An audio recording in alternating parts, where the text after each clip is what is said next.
नमस्कार दोस्तों, मेरा नाम है अर्पित और आज के इस वीडियो के अंदर मैं आपको फ्लेमिंगो के सेकंड चैप्टर लॉस्ट स्प्रिंग के माइंड मैप्स बताने वाला हूं। तो दोस्तों आप देखते रहिए इस वीडियो को, और इस वीडियो में मैं आपको एक तो माइंड मैप बहुत ही अच्छे से बता दूंगा और साथ के साथ मैं आपको कुछ इंपॉर्टेंट क्वेश्चंस भी सॉल्व करवाऊंगा जिसकी एग्जाम में आने की प्रोबेबिलिटी बहुत ही ज़्यादा है।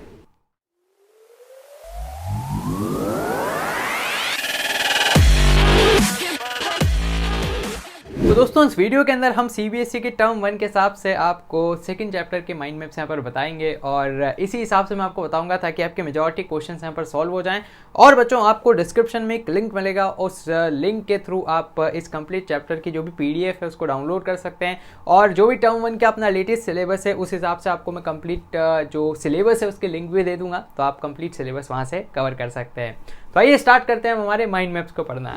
तो आइए अब मैं आपको माइंड मैप बता देता हूँ। तो यार सबसे पहले हम देख लेते हैं ऑथर के बारे में, क्योंकि यहाँ से भी बहुत सी बार क्वेश्चन पूछ लिए जाते हैं आपकी एग्जाम में। और साथ ही मैं आपको एक छोटा सा ब्रीफ सा इंट्रोडक्शन भी दे देता हूँ कंप्लीट चैप्टर का। तो इस चैप्टर को लिखा है अनीस जंग ने, और इसको आप कैसे याद रख सकते हो कि यार एक मैडम है जिनको बहुत ज़्यादा चुल होती रहती है, उनका नाम क्या है, अनीस जंग है। चुल क्यों होती है? क्योंकि पहली बात ये जाती है साहिब के पास, फिर वो जाती है मुकेश के पास, यार अपना काम करो ना, क्यों इधर उधर जाना है, लेकिन फिर भी मैडम जाती है। ठीक, तो इस प्रकार से हम इस चैप्टर को याद रखते हैं। देन उसके बाद ये जो स्टोरी है ना, ये रिवॉल्व करती है around the pitiable conditions of poor children, जो कि यहाँ पर वर्क करते हैं स्लम्स में, और बहुत ही डर्टी कंडीशन में इनको काम करना होता है। ठीक है, स्लम्स में रहते हैं और डर्टी कंडीशन में काम करते हैं। पिटेबल कंडीशन मतलब बहुत ही दयनीय हालत में लोग रहते हैं। इस स्टोरी को दो पार्ट्स में डिवाइड किया गया है। पहला यहाँ पर अपन देखने को मिलता है हमें साहिब की कहानी, जो कि रैग पिकर्स की पुअर कंडीशन के बारे में बताता है, और बताता है कि कैसे बांग्लादेश के ढाका से कुछ रैग पिकर्स हमारे इंडिया में माइग्रेट करके आए हैं और वो सीमापुरी इलाके में अब सेटल्ड हैं। देन इसके बाद सेकेंड जो पार्ट रहता है इसका, उसके अंदर हमें बेंगल मेकर्स की दयनीय कंडीशन, उनकी मिजरेबल लाइफ के बारे में पता लगता है, जो कि फिरोज़ाबाद की एक कहानी बताई इसमें जाती है। चलिए अब मैं आपको सीधा बता देता हूँ माइंड मैप, और ये एक ऐसा मैप है जिससे आपको बिल्कुल पूरा चैप्टर बहुत ही डिटेल में यहाँ पर याद रहेगा, आपको कहीं कोई दिक्कत नहीं आने वाली है। सो यार देखो, सबसे जो फर्स्ट पार्ट है इसका वो है समटाइम्स आई फाइंड ए रूपी इन द गार्बेज। तो ये जो फर्स्ट पार्ट है इसके अंदर साहिब के बारे में कंप्लीट बताया गया है। और सबसे पहले मैं आपको बता देता हूँ कि यार इस चैप्टर की थीम क्या है। तो यार इस चैप्टर की थीम है the plight of street children, जो कि फोर्स्ड हैं into labour in the early life and they are denied of opportunity of schooling. तो यार यहाँ पर यही बताया जा रहा है कि इसमें उन लोगों के, उन बच्चों के बारे में यहाँ पर बताया जा रहा है जो कि चाइल्ड लेबर का शिकार हैं, जिनको यहाँ पर चाइल्ड लेबर करना पड़ता है। जैसे आप देखते हो कि रैग पिकिंग उसको करनी पड़ रही है, फिर बाद में वो एक टी स्टॉल पर जाकर काम करता है। तो यहाँ पर क्या है कि उसको चाइल्ड लेबर का वो शिकार है। वहीं पर अगर हम सेकंड पार्ट को देखें, जहाँ पर हम मुकेश भाई की कहानी देखते हैं, सो मुकेश की कहानी में भी यही होता है कि उसको अर्ली स्टेज ऑफ लाइफ के अंदर बेंगल मेकिंग करनी पड़ती है। और इससे क्या होता है, जो इन लोगों को अधिकार है स्कूल जाने का, राइट टू एजुकेशन इंडिया में आर्टिकल 21A के तहत सभी को एक फंडामेंटल राइट दिया जाता है, और स्पेशली जो 6 से 14 साल के बच्चे हैं उनको राइट टू यहाँ पर एजुकेशन रहता है। So free and fundamental education. ठीक, सो लेकिन फिर भी इस अधिकार से वो लोग वंचित रह जाते हैं। जबकि एक और आर्टिकल है भारत के संविधान में, वो है आर्टिकल 24, जिसके अंदर चाइल्ड लेबर को प्रोहिबिट किया जाता है। लेकिन अब इस आर्टिकल के भी क्या है, विरुद्ध लोग बाग जा रहे हैं। सो ये तो इसकी थीम है। और अगर एक और सब थीम हम बोलें, सो द कॉलेसनेस मतलब एक burden of the society and political class to the suffering of the poor. तो ये लोग और क्या करते हैं, इस बर्डन को बढ़ाते ही हैं। जो रिच है, एलीट क्लास है, जो पॉलिटिकल क्लास है, ये इन गरीब लोगों के शोषण को करने में कभी भी पीछे नहीं रहते हैं।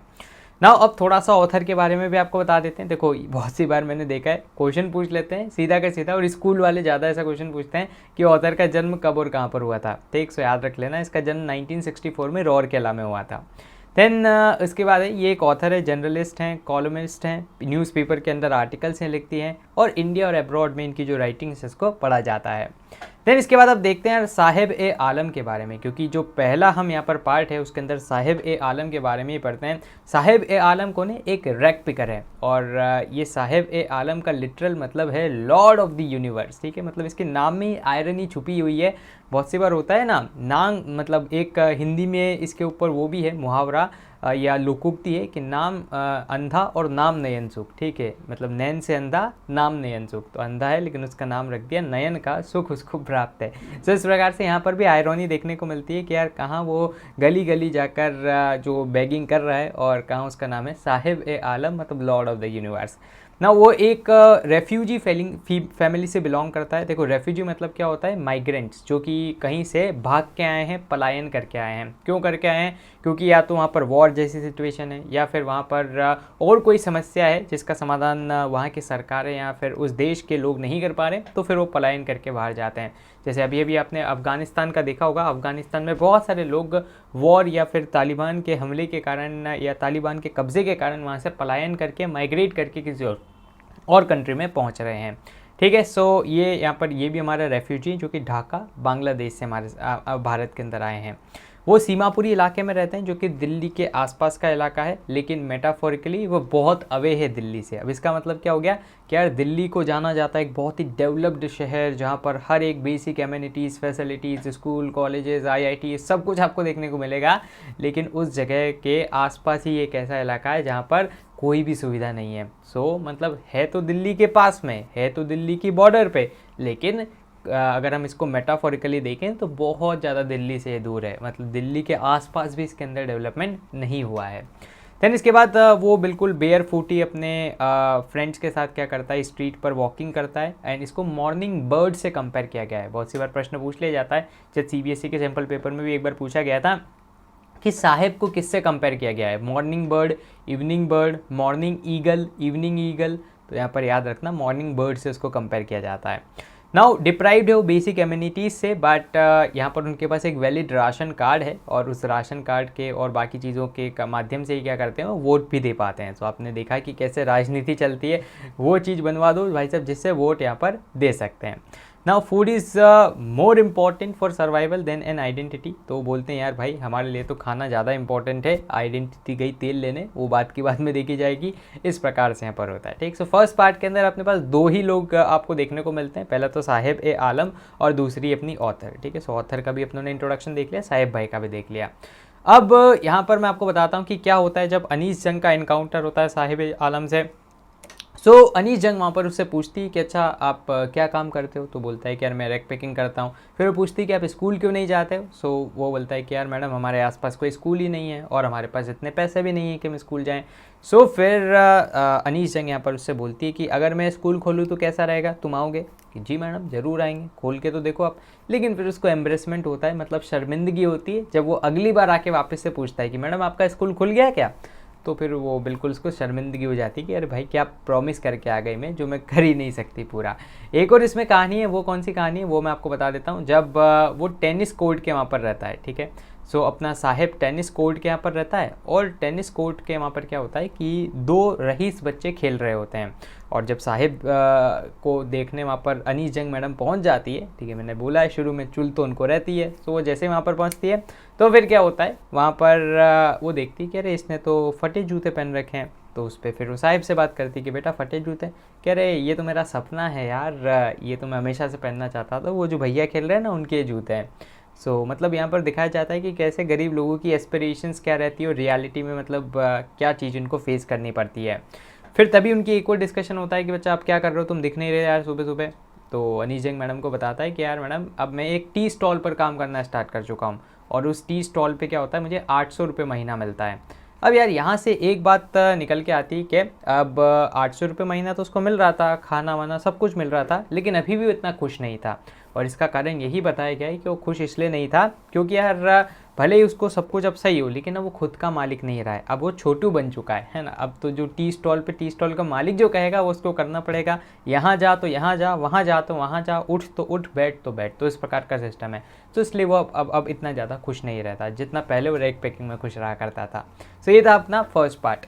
अब देख लेते हैं सेकंड पार्ट, जो कि अपने पास क्या है, वो मुकेश की कहानी है। सो अब अपनी चुल वाली दीदी है ना अनीस जंग मैडम कहाँ पर पहुँचती है, मुकेश के हाउस में पहुँचती है। अब मुकेश के हाउस में क्या होता है, वो हाफ बिल्ड शेक मतलब एक झोपड़ी सी रहती है वहाँ पर, और बिल्कुल रहता है ना एक बहुत ही स्लम वाला इलाका, उसी तरह का मुकेश का हाउस भी रहता है। बिल्कुल आधा झोपड़ा आधा क्या, वहीं पर एनिमल्स भी बांध रखे हैं, सब कुछ वहीं पर हो रखा है। नाउ जो हाउसेस थे इसमें 3 जनरेशन्स एक साथ ही रह रहे थे, grand mother, father, Elder brother और उसकी वाइफ। ठीक है, तो 3 जनरेशन्स एक घर में रह रहे थे, जो कि जनरली इंडियन ट्रेडिशन रहता भी है।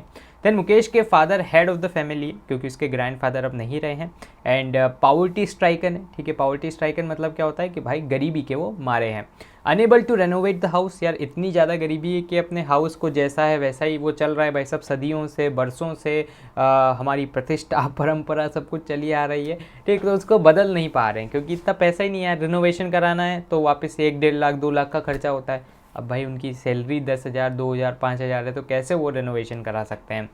Now only legacy father can hand over is the art of Bengal making. तो वहाँ पर वो यही डिस्कशन में यही बताते हैं नीजंग को कि यार देखो हम तो एक ही चीज़ बच्चे को दे सकते हैं, देखो पैसा वैसा नहीं दे सकते, इतना हमारे पास खुद के पास नहीं है, हम एक चीज़ दे सकते हैं जो हमने हमारे पिताजी से सीखी थी, वो था आर्ट ऑफ बेंगल मेकिंग, चूड़ी बनाने की कला, वही हम इन लोगों को वापस से दे सकते हैं।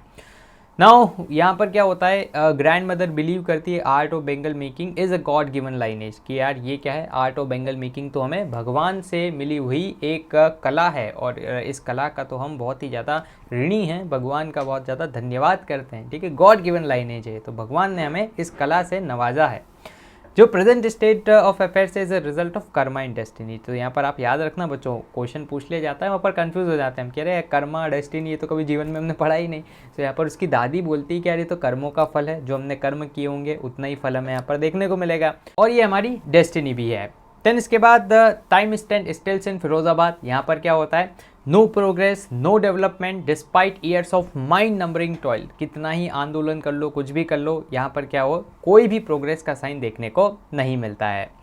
देन इसके बाद क्या होता है, पावर्टी इलिटरेसी डिससेटिस्फेक्शन, ये सब रैम्पेंट रहते हैं, मतलब बिल्कुल इनका प्रचार प्रसार चल रहा रहता है, भाई साहब बहुत ज़्यादा पुअर है, बहुत ज़्यादा इलिटरेसी वहाँ पर फैली हुई है, तो ये सारी चीज़ें वहाँ पर अपने को देखने को मिलती है। Then all the labourers were the victim of middleman. एक खास बात यहाँ पर थी कि जो जितने भी लेबरर्स थे, जितने भी लोग बेंगल मेकिंग फैक्ट्रीज में काम करते थे, वो सभी किसके यहाँ पर वो थे, शिकार थे, वो अपने मिडिलमैन्स के, मतलब बिचौलियों के शिकार थे। देन यहाँ पर चिल्ड्रन जो थे वो विक्टिम थे 2 वर्ड्स के। बच्चों याद रखना, यहाँ से क्वेश्चन पूछा जाता है, पहला वर्ड कौन सा है, पहला वर्ड है यहाँ पर अपने पास born in the poverty and burden with the stigma of caste, ठीक है, तो कास्ट का एक तो वहाँ पर चक्कर चलता था, और सेकंड है कि पॉवर्टी में शुरू से ही वो पैदा हुए हैं। सेकंड वो विक्टिम है क्योंकि यार वहाँ पर कोई होप नहीं है, मतलब कोई ऐसा नहीं है कि आगे चल के अपने को डेवलपमेंट मिलना है, अभी जो जिस कंडीशन में काम कर रहे हैं आज से 10-20 साल 50 साल बाद भी उसी कंडीशन में उनको काम करना है। और फिर उसके ऊपर से साहूकार, मिडिलमैन, पॉलिटिशियन, पुलिसमैन, ब्यूरोक्रेट्स, ये सब भी उनका क्या करते हैं, शोषण करते हैं। तो बच्चों यहाँ से पूछा जाता है एमसीक्यू के अंदर कि कौन से वो 2 वर्ड्स हैं, option A B both A and B, and D none of the above. So A के अंदर रहता है कि poverty ridden family stigma of caste, B के अंदर रहता है कि नो होप, देन उसके बाद रूल्ड बाय साहूकार मिडिलमैन। सो अपने को याद रखना है इस पॉइंट को।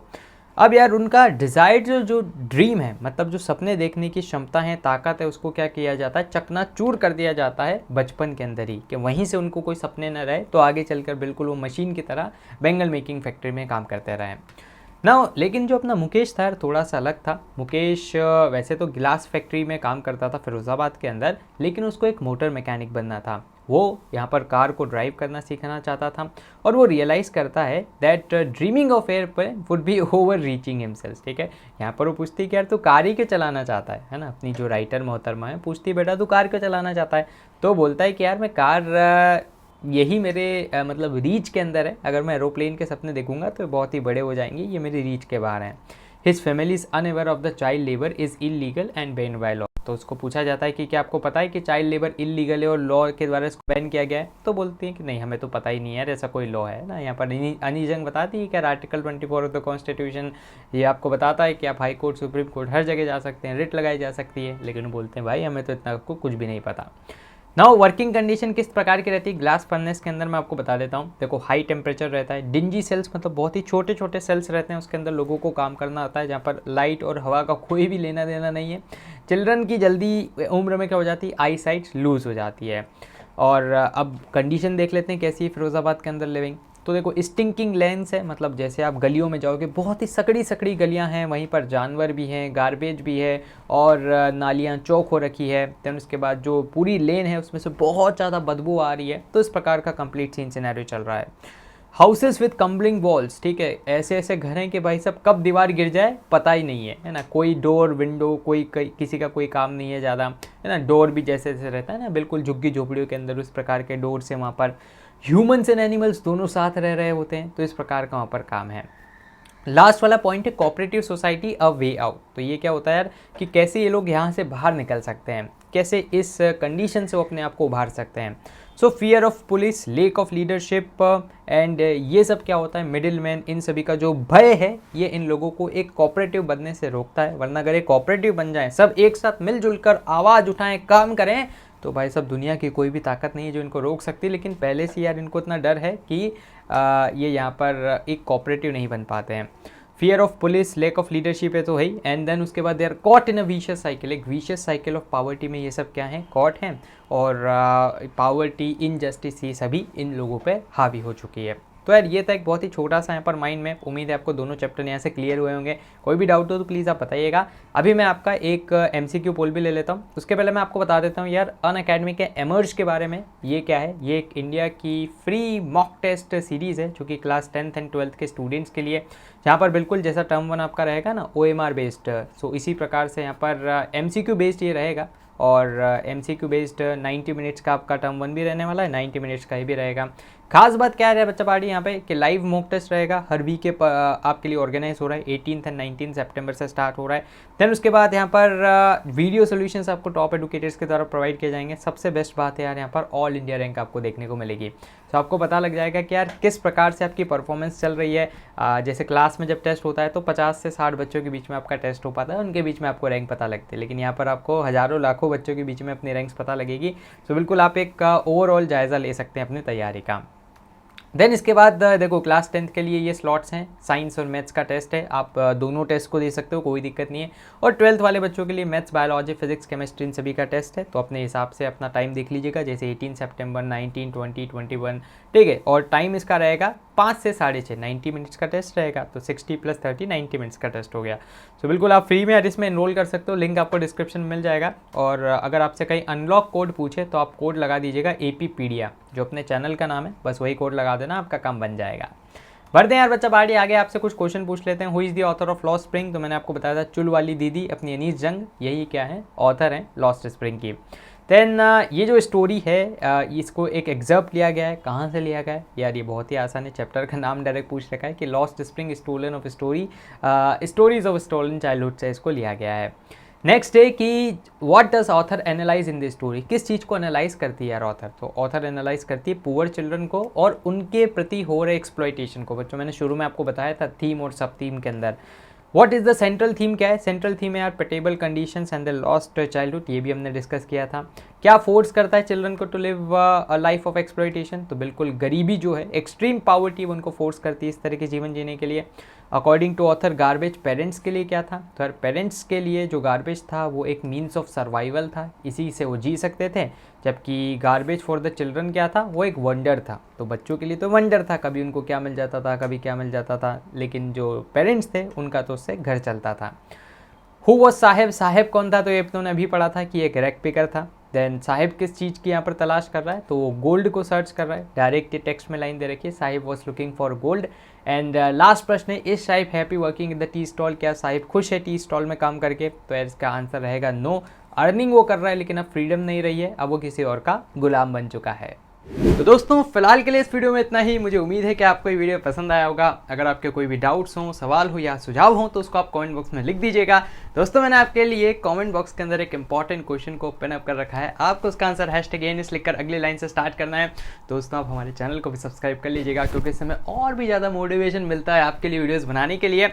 सब्सक्राइब बटन के पास बने एक बेल आइकन को भी आप जरूर से दबा दीजिएगा, ताकि हमारे चैनल के लेटेस्ट नोटिफिकेशंस आपसे मिस ना हो। तो दोस्तों धन्यवाद, जय हिंद, जय भारत।